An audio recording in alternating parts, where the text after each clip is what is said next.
Découvrir quelques dates de l'histoire de France de -800 à la Cinquième République en 2025.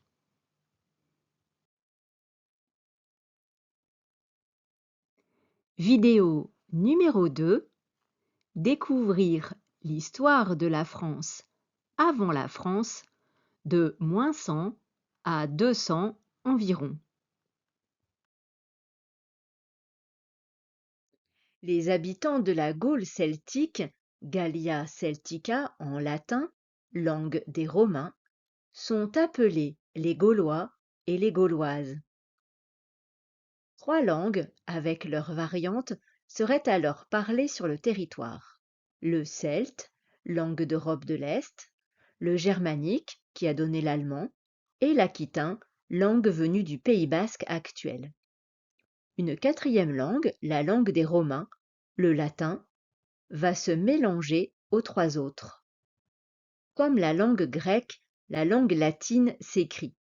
Au fil du temps, une nouvelle langue va se créer qui donnera plus tard le français. En -58, le général Jules César conduit les armées romaines en Gaule celtique et envahit la zone jusqu'à l'océan Atlantique.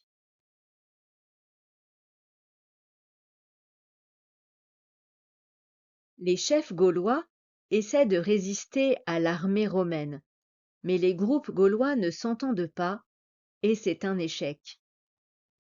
Le plus célèbre chef gaulois s'appelle Vercingétorix.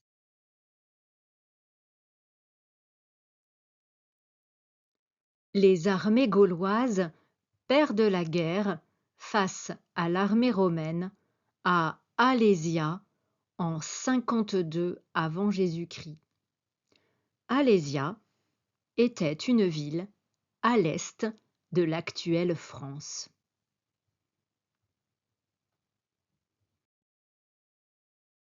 Vercingétorix est fait prisonnier. Il est emmené dans une prison à Rome. Il y meurt en -46.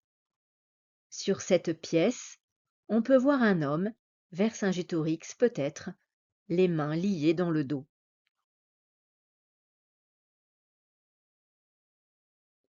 Sur cette toile, peinte en 1899, soit près de 2000 ans après l'événement, le peintre français Lionel Royer imagine cette scène dans laquelle Vercingétorix, sur un cheval blanc, rend ses armes au général Jules César, l'homme assis en face de lui et qui porte un habit rouge. Au fond, on voit Alésia en feu.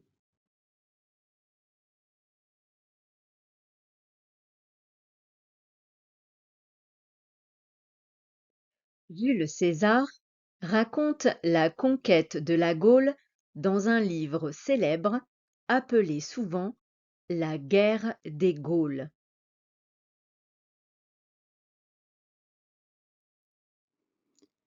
Les Romains se mêlent ensuite à la population gauloise et ensemble, ils créent la civilisation gallo-romaine. On appelle aussi cette période la Pax Romana ou paix romaine, période sans guerre. De nombreux bâtiments que l'on peut voir encore aujourd'hui en France, ici à Nîmes, témoignent de la culture gallo-romaine. Voici quelques exemples. Le théâtre antique à Orange, dans le département du Vaucluse, a été construit par les soldats vétérans de Jules César vers 40 avant Jésus-Christ. Aujourd'hui encore, des spectacles y sont représentés.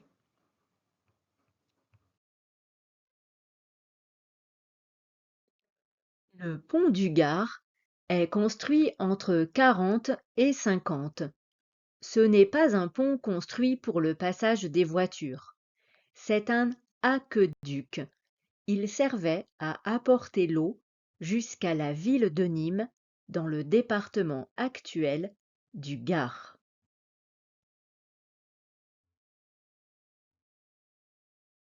Les arènes, ou amphithéâtres d'Arles, sont construites en 80. C'est un lieu de spectacle situé dans le département actuel des Bouches-du-Rhône, à 90 km environ de Marseille. Aujourd'hui, les touristes du monde entier visitent les sites et les musées qui racontent l'histoire de la civilisation gallo-romaine. À gauche, le site de Glanum à Saint-Rémy-de-Provence. À droite, le musée de la Romanité à Nîmes.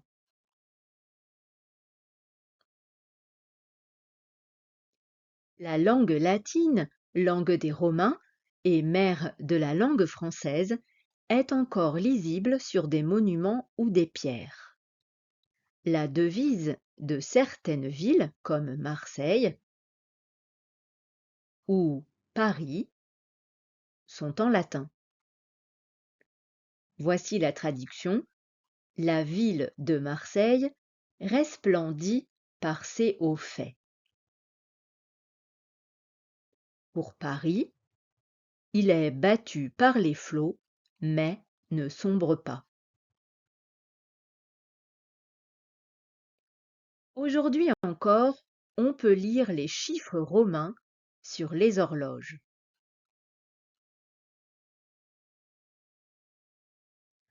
Les noms des rois et des empereurs de France s'écrivent avec des chiffres romains. Henri IV, Louis XVI, Napoléon III.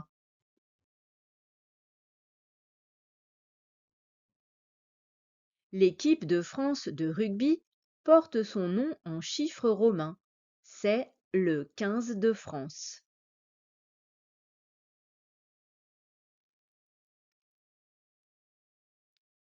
Astérix. La période gallo-romaine est racontée dans une bande dessinée très drôle. Ce sont les aventures d'Astérix le Gaulois. Il y a 41 albums à ce jour.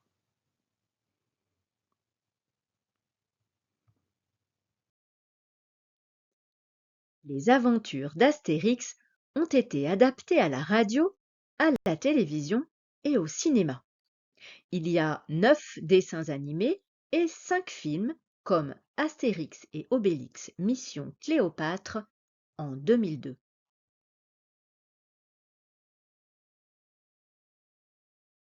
Les Gaulois ont donné à la France son emblème, le coq. Pourquoi?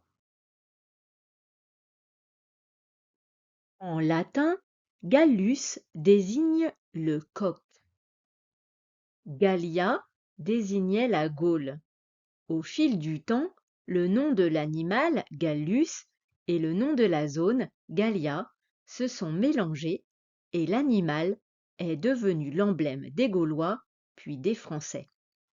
Le nom coq serait, lui, un mélange du bas latin cocum et du germanique coq. On peut voir des coqs sur les monuments ou sur des vêtements. La mascotte de la Coupe du monde de football, qui s'est déroulée en France en 1998, était Footix, une peluche qui représentait un coq. Il reste des traces des langues celtes ou gauloises dans le français moderne.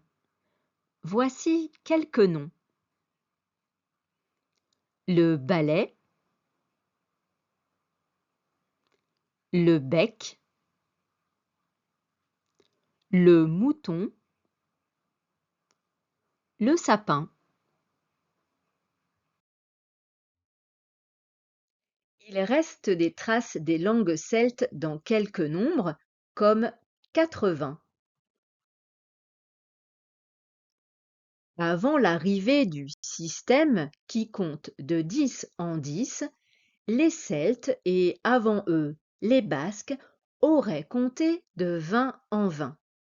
Pourquoi 20? C'est le nombre de doigts et d'orteils que l'être humain possède généralement.